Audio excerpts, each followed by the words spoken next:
Here we go again. Another day in the life of a West Ham fan. Another day of just utter pulling your hair out in frustration at the way that this club is run.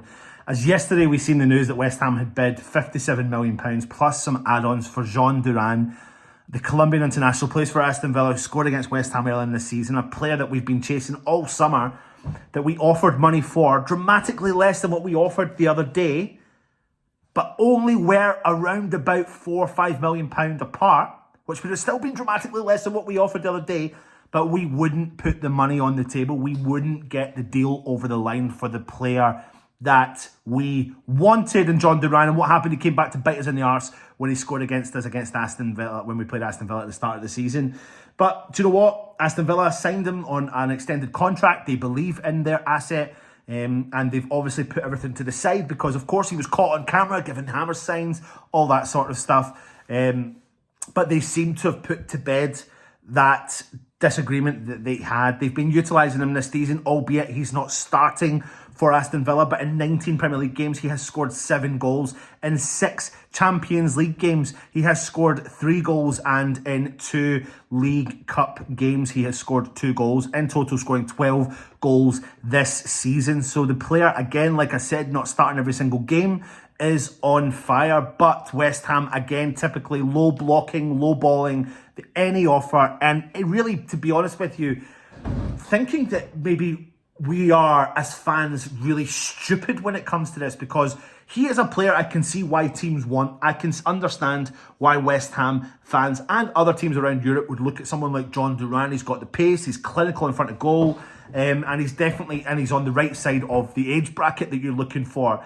But to think that West Ham, especially after extending his contract, can go in and low ball when we know that they are looking for minimum, probably £70 million plus any added extra add-ons is just a prime example of how West Ham are run.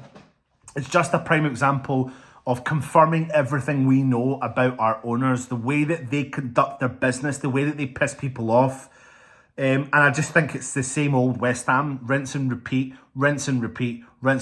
piss people off and don't get deals done. And I genuinely am thinking that no matter who comes in to West Ham is on a hiding to nothing because of we can never give them the tools to do their job. I don't really understand the situation with Tim Steidten anymore. I don't know who is in control of signing players. I don't know who's in negotiation with these situations. It's got to be Sullivan. We can't be so fucking stupid to go there and think that Tim Steiden's going to go and do deals and offer £15+ million less than what the club value those players at, unless we're offering them something in return. What we can offer them in return, nothing that they need. So when it comes to the situation, I think it's embarrassing. Apparently Aston Villa are utterly raging in disgust at the offer, especially on the fact the offer came the day before that they have their penultimate Champions League game. And they're preparing for that and trying to unsettle the striker.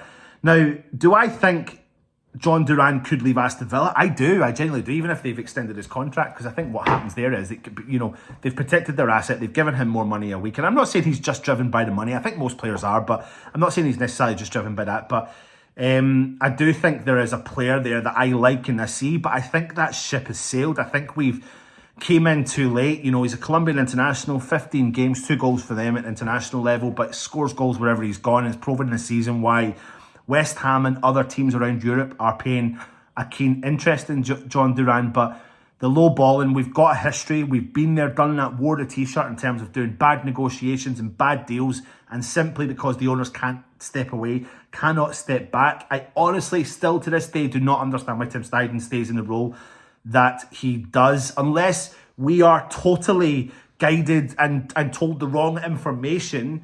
Then I can't understand why these people stay in a job, and that's the only saving grace. But then again, does Tim Steidten get away with the issue? I'm not blaming him, I'm just using it as an example. If you look at the Lewis Guilherme situation, you know, I was always led to believe when we brought Lewis Guilherme in, albeit we paid a high premium price for a young player with no experience, that he was never going to be utilised instantly, although the fan base want him to be used instantly because he's £25+ million. But the rumour is we're looking to sell him if we can bring some of the money back, and that's an interesting thing as well. And you look at all the signings that we made and you're thinking, well, actually, what is actually working? But we're in a transitional period. I'm not trying to make excuses, but I am in a roundabout way. We've got a new manager, a new head coach coming in. It's going to take a while to identify exactly what we need, where we need it. But the problem is we don't have time. We're on the 21st of January and there's only, 9 days left of this transfer window before we actually need to go and do some deals. But what pisses me off the most is that we've lowballed a Jhon Duran, unsettled the whole situation with Aston Villa, probably cut our ties with Aston Villa, and bang, we're left bang to rights again. But what this does do is it forces the West Ham fans into using this phantom bid, if you want to call it that, of £57 million, and lets us know that there's potential money there. But something we have to be considerate of is the way that David Sullivan has structured his deals over his lifespan of being at West Ham. There's probably some crazy obligations in there, which means that after a year, it's like probably pay up the fees over the space of 5-6 years. Aston Villa probably don't like that anyway, let alone the fact it's not the fee that they wanted. But call the bluff. Owners, you've just offered £57 million. You've just offered that public, and we do know there are strikers out there in Europe that we probably could bring in for that amount of money. So put your money where your mouth is and go and get a deal done. And stop embarrassing us at the level that you do. It's ridiculous to think that we can accept that, and we will accept it. We will not accept that.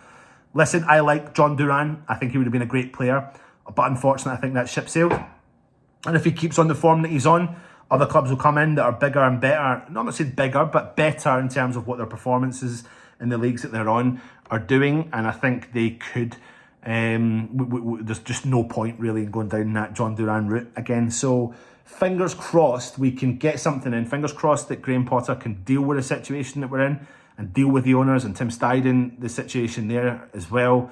Who knows? But if you're watching, which I know you're not, Mr. Sullivan, stop embarrassing us, mate. Stop embarrassing us. If you're new around here, hit the subscribe button, hit the thumbs up. Please leave a comment and take care. Come on, you irons.